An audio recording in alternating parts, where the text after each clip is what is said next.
special guest for you all tonight. None other than Judyth Vary Baker. Thank you. You're one of the only people that's left alive that remembers David Ferrie and even knew anything about him or got a chance to actually know him as a person. I mean, you actually got a chance to know him. And, you know, a lot of times when you research the JFK assassination, he's made out to be a monster. And I'm not saying he was the most perfect individual in the world. He certainly was not. But to a certain extent, and I've said this before, we kind of owe him a little bit of something, because if it weren't for him covering up your tracks, you would have been dead. He did more than that, too. And I would love to talk about Dave.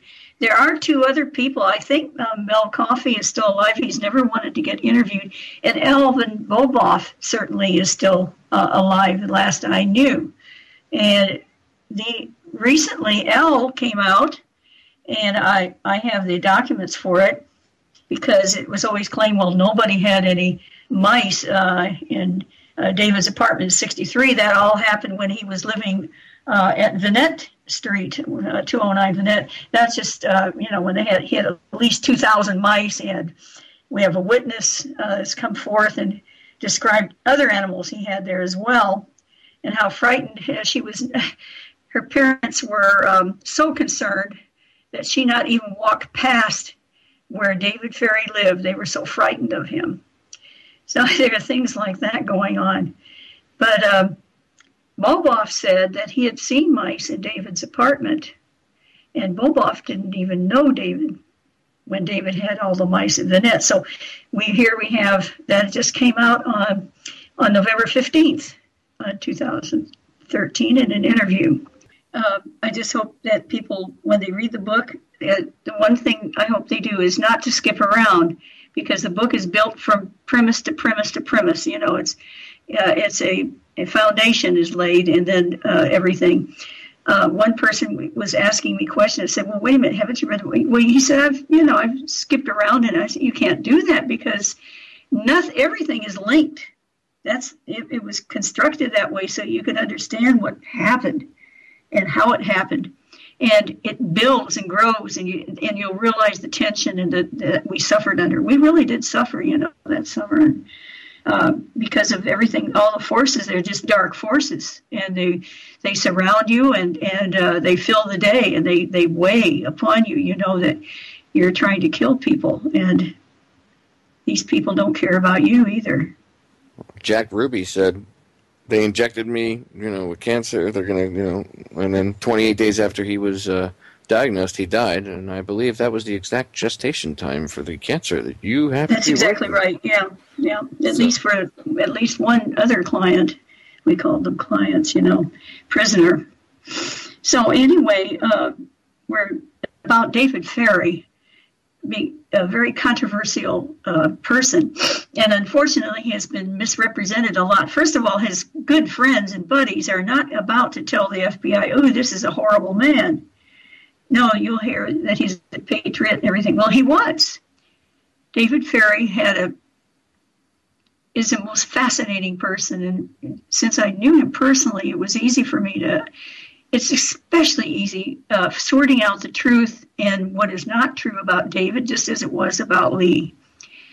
There are certain things that David did and how he acted and what he believed and thought. And a lot of things that Jack Martin, an enemy of his, said, for example, were untrue. But I know why he said them, and some of the fights and arguments that those two had together. As a witness, what's I think interesting is it was easy for me to pick out when people, also researchers, were lying about David Ferrie, trying to twist what was there so it would fit. Basically, they're trying to say, "Oh no, he wasn't involved with any of the assassination. He never knew Lee Oswald in 1963." I mean, we have so many witnesses coming out of the woodwork that, of course, that they knew each other, and not just my statements.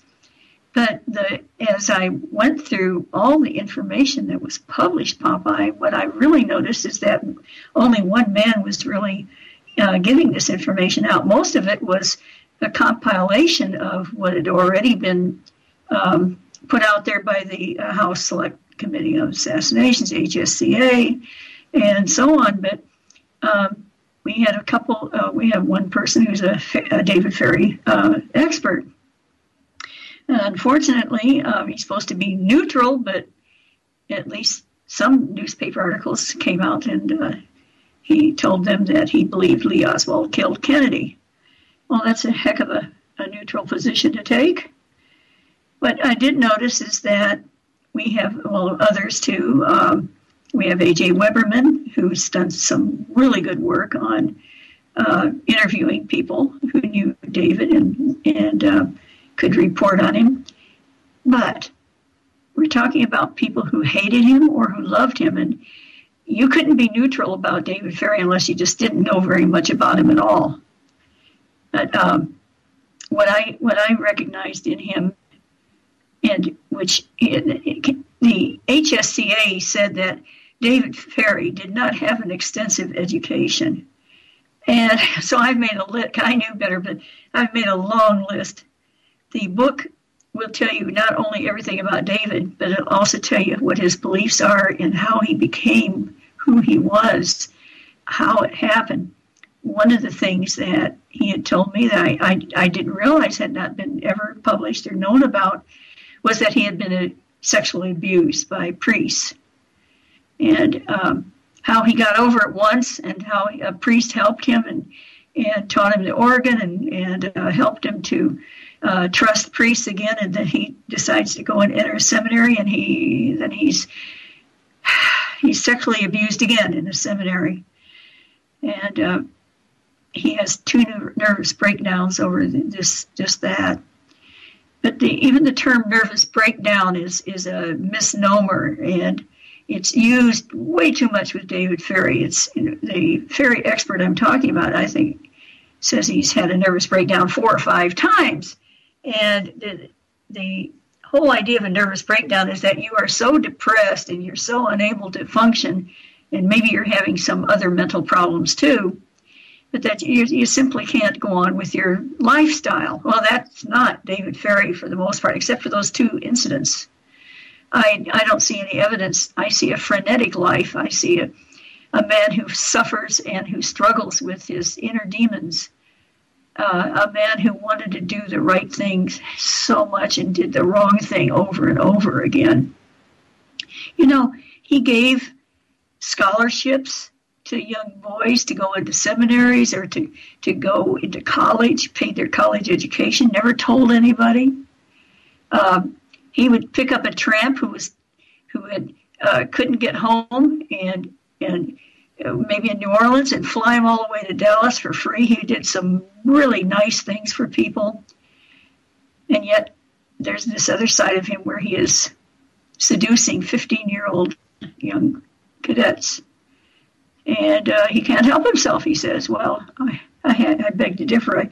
You'd think at least he did have older associates one of them is Mr. Eisentraut. Have you ever heard that name before? Yes. Okay, well, that's Mr. Bingle. He's the puppeteer. And his puppets first started out, Lee told me, Dave told me that he first met him on Bourbon Street, where this puppeteer who did this cute little Mr. Bingle that everybody liked so much, he was doing naked little ladies. They were puppets, they were pretty rowdy, his puppets used to be. But he invented Mr. Bingle, and that became a success. But originally his puppets were doing very naughty things on Bourbon Street. And David made friends with him, and he's one of the adult homosexuals. Another one was Clay Shaw. So David didn't always just concentrate his amorous efforts, on the young males that were underage. However, I can't absolve him for what he did. I don't care how sorry he was. David had an obsession, and he was stuck with it. He also had some extraordinary education. I mean, the man could speak French, German, Italian, of course, Latin and Greek. He knew 2 not just one kind of Latin. He knew Old Latin as well as modern Latin that they used in the church services and everything, and Mass and so on. And of course, he knew English. And we're talking about a Spanish. He was so fluent in it that he just had a tremendous ear for it. He could play classical piano. He even gave concerts on the organ when he was in college. That's how good he was. So when we look at a photograph on the day that he was found dead, and we see a typewriter sitting on the piano stool, hey, Dave never put it. I never saw him put anything on that piano stool but his rear end, because he would sit down there and play. So what is this typewriter doing on the piano stool? And it's not near any chair or anything like that. Well, I have theories, and they're only theories and speculations. But I've looked at the autopsy material. I've looked at all the indications that we have there that there was foul play, and I have to concur that I have listed everything. We've put it in order, and David Ferrie was murdered. And you'll see it in the book. Now, I've placed David Ferrie's whole life in a timeline, and it's done that way so if we ever get any new information, we can put it in. But his life is so complex, but it's kind of like a mystery. As you read, you'll find one person saying this about David and another person saying the opposite. And it could be within just one or two lines of each other, and they're saying the opposite things. So much. You can see finally who is lying and who's telling the truth as time goes on. So it's like you can go along with me in this mystery and find out who David Ferrie really was, who's telling the truth, who really knew him. And in the end, I believe that you will understand this complex man a lot better. You'll know that he was murdered to shut him up. You'll know he saved my life. You'll know how he pretended to hate John F. Kennedy, but actually had changed his mind. You remember, they were both Irish Catholics. He was born in Cleveland of an Irish family, as of course Kennedy was too. He voted for Kennedy. We have the records on that. Anyway, there's a great deal about David Ferrie. Fascinating man, a man who was involved in the Get Castro projects, a man who was involved with the MK, mind control ultra MK program. Ultra. That's right. He was involved with that. I saw the documents when I was being interrogated by a team at 60 Minutes. And that team was Howard Livengood. And Livengood is, he was with the Watergate investigating committee. One of the, he saw those kind of documents. They brought them out. They brought those documents out. He was able to see them. When he asked me to describe them, I described how they were put together, how they were signed off, some of the things that were in it. It wasn't the handbook. David didn't have everything, but he had all the things he had to do with New Orleans and the peculiar drug situation there that had to do with voodoo. All these drugs then that had been brought in, and they were supposed to have these different kinds of effects on the mental capacities of anybody imbibing them, and maybe even turning them into zombies. Yes, the CIA was definitely interested in that, and David Ferrie had the connections.